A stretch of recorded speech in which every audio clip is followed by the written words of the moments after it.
New York's classic rock, Q1043. Gilbert Gottfried is with us here at Q104.3. Gilbert, I can't even begin to tell you how much we have missed you. Yeah. Yeah. Well, you can tell me. What the hell? We're on the air. Yeah, but I mean, it's right up on top of the list because you've been such a really good friend of our show for so long.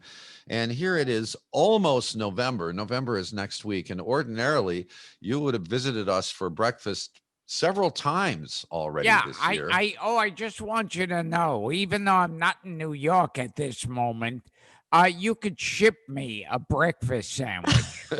Where are you? Where are you? I'm in Florida because I wanted to be at the height of the coronavirus. They said this was the safest place to be. Well, at least it's warm where you are. We have snow in the forecast tomorrow. Crazy. Yeah.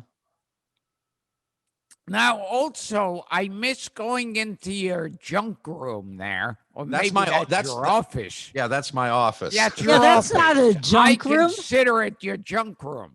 And Well- and I usually could get like a station umbrella or one time, and I'm so sorry I forgot to bring this with me. One time I was in your office and you had a large container of laundry detergent. Yes, it was Tide. You took it Yes. home with you. Yes. No, I didn't though. You What? I didn't? didn't.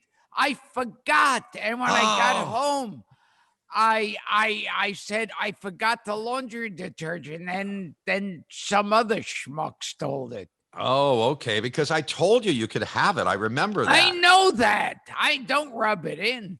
Boy, that was a long time ago. You have a long memory. I know, but I keep things. I keep things in it, and I suffer with them. Well, Gilbert, you've been locked Yes. up.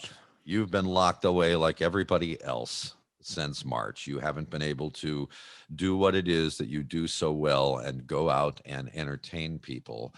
So what has that done to your delicate psyche?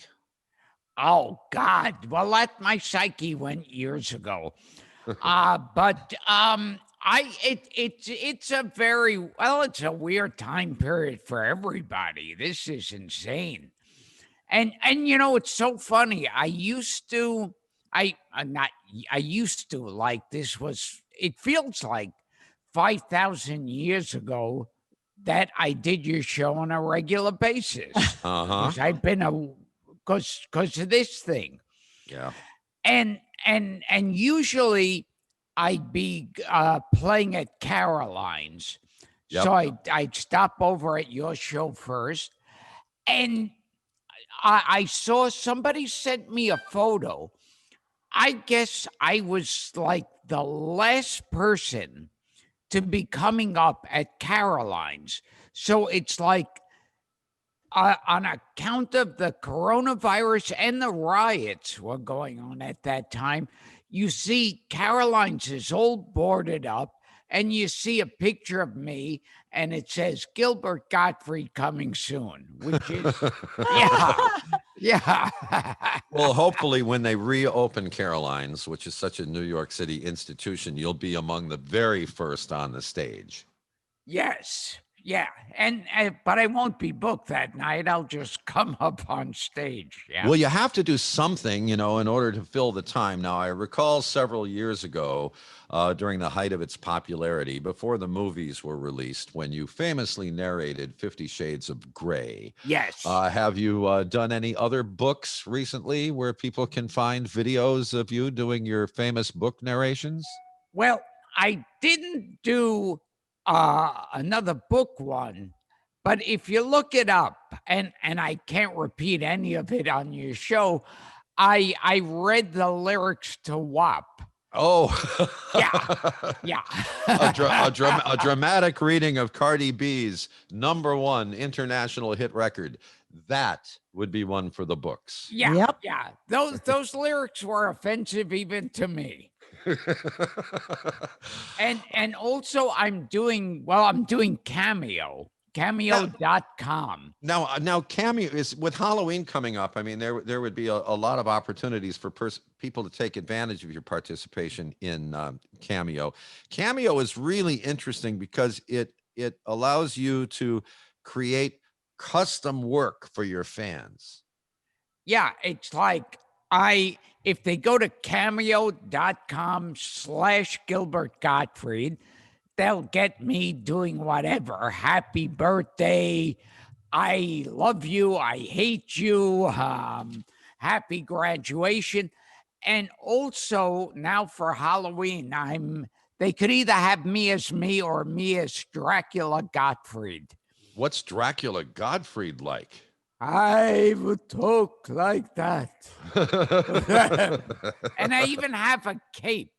How about the teeth, though? How about the teeth? No, see. The fangs. Yeah. Lugosi never wore those. Oh. Sometimes you'll see in posters they paint in fangs. But, when you look at it, it's just like when you look at the Phantom of the Opera or movies like that where they're wearing these big teeth. And it's like you realize in real life, they were talking like that with the teeth. Yeah. Bela Lugosi had to really fight for that part in that film. Yes, and now it's impossible to imagine that film without Lugosi. I know he was like the fifth or sixth choice. Yeah.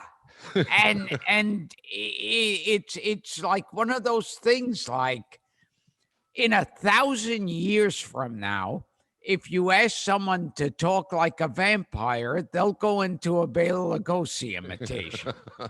It's like they won't know who Bela Lugosi is. But yeah, so it's cameo.com/Gilbert Gottfried or cameo.com/Dracula.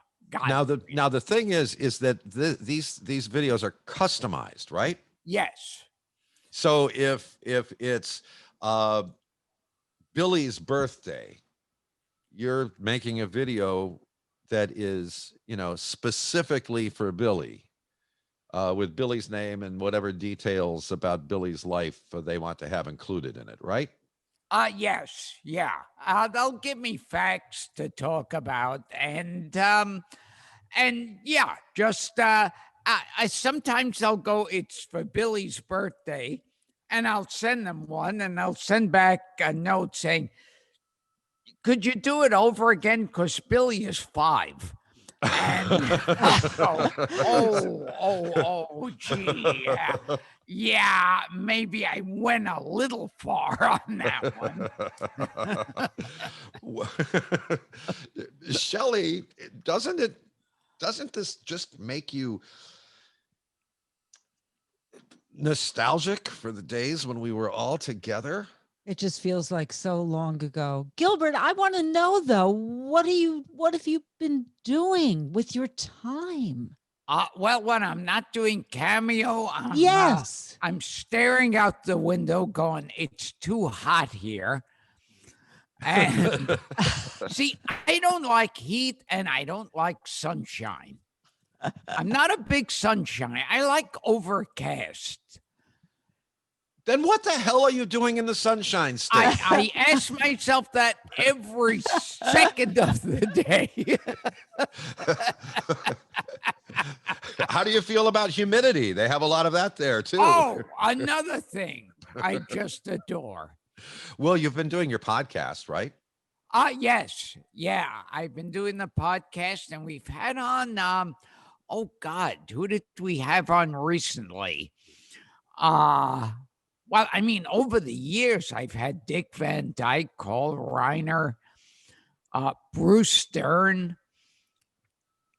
We've had a lot of people on. Dick Van Dyke is in his 90s and he can still sing and dance. He's incredible. It's insane. Yeah. He could still sing and dance. He's sharp and everything. One thing, because we get so many guests, older guests, because we like older Hollywood.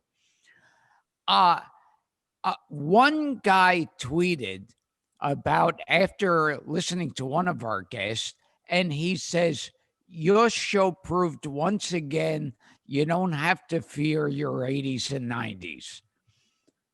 And I thought that was really just perfect.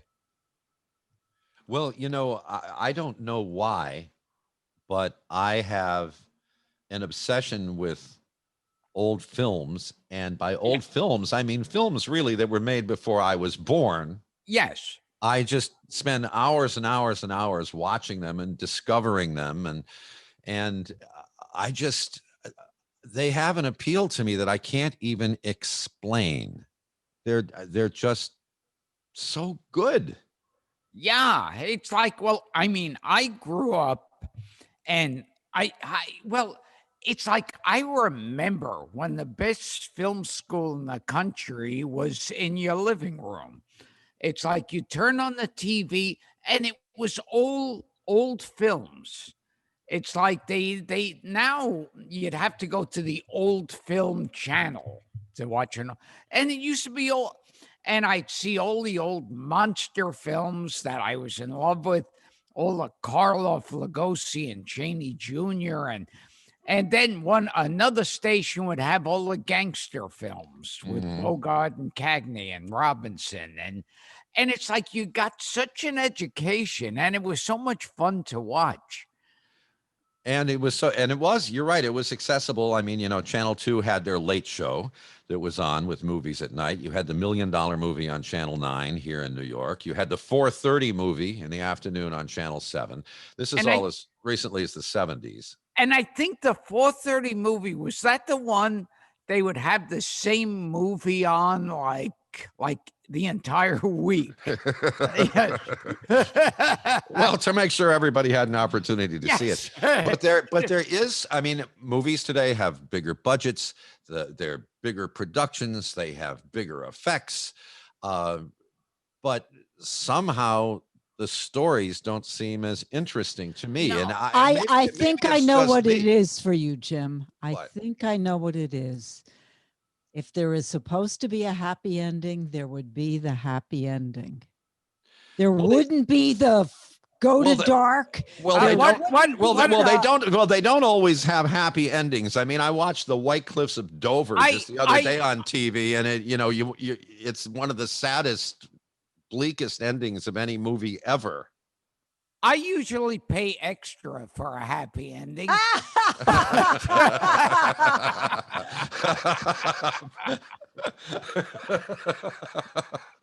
Gilbert, that's one of the reasons why we miss you so much. Yes. But it makes me happy to know that I'm not alone, that you are also an old movie fan. I mean, I actually even joined a fan club. I've never been a member of a fan club in my entire life, but I joined Turner Classic Movies Backlot. I sent in my money and got my t-shirt and membership card. And I was once a guest. I was once a guest programmer on Turner Classics. And which did you pick? I was there with Robert Osborne, and I had picked Freaks, the old Todd Browning. Very creepy, weird film. Yes, that's one of the strangest of all time. Have you ever seen Freaks, Shelli? No. Ooh. And The Conversation with Gene Hackman, and that was Francis Ford Coppola. Oh, that was about all that spying stuff that took place in New York. And John Casala's in it, and Harrison Ford. And the original of Mice and Men with Burgess Meredith and Lon Chaney Jr. Mm-hmm.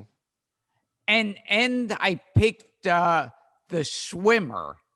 Oh, now that is just so weird, with Burt Lancaster swimming across all those swimming pools. Yeah, it's like the premise is he just appears and he says, his friends, each one of his friends has a swimming pool, and he decides, that he can swim all the way home by going in each of their pools. And I remember when that first came on, and that I found out that was the premise. I thought, okay, I'm in. It's one of those ideas. It's like, okay, you got me. You got me. I gotta watch this now. Shelli, that's Burt it. Lancaster like swims across the entire state in other people's pools. Wow. Yes, and each time he goes to another pool, it's like, there's a woman he was having an affair with was one, and then there was like, there's so many connections he's had to each one of these people. And that I like that film a lot. And of course, Oh, and Joan Rivers pops up in The Swimmer. Really? Yes. She's some girl Burt Lancaster tries to pick up. Wow. So when this is all over, your stand-up career, of course, will resume. Any more acting in your future that you're working on? Now here's something that gets me. It's like, do you think there'll be acting that going to movie theaters? That seems like it's gone now. It was dying out before the virus, and now I think the virus is the final nail in the coffin. I hope not. I love going to the movies. I do too. Oh, and we were talking about old movies. It just popped in my head. I like watching Jurassic Park and all those. Yeah, me too. But I just have a love, and because I grew up watching the stop action dinosaurs. Okay. And I knew even as a kid how they did it, and it the was stop very action choppy. animation. Yeah. But it's the funny thing is, I feel like with computerization, it looks real, but you don't feel like you could touch it. I remember seeing a Tyrannosaurus Rex and a Brontosaurus and a Stegosaurus fighting each other. Well, the Brontosaurus wasn't doing much fighting. It was just trying to get out of the thing. It was the Stegosaurus and the Tyrannosaurus Rex that were doing the fighting. But I seem to remember, being like a 6-year-old kid watching on the black and white TV and seeing that battle take place. Yeah, I love those. Yeah, and I think what was it? Roger Ebert said computerization looks real. Oh no, he said stop action looks phony but feels real.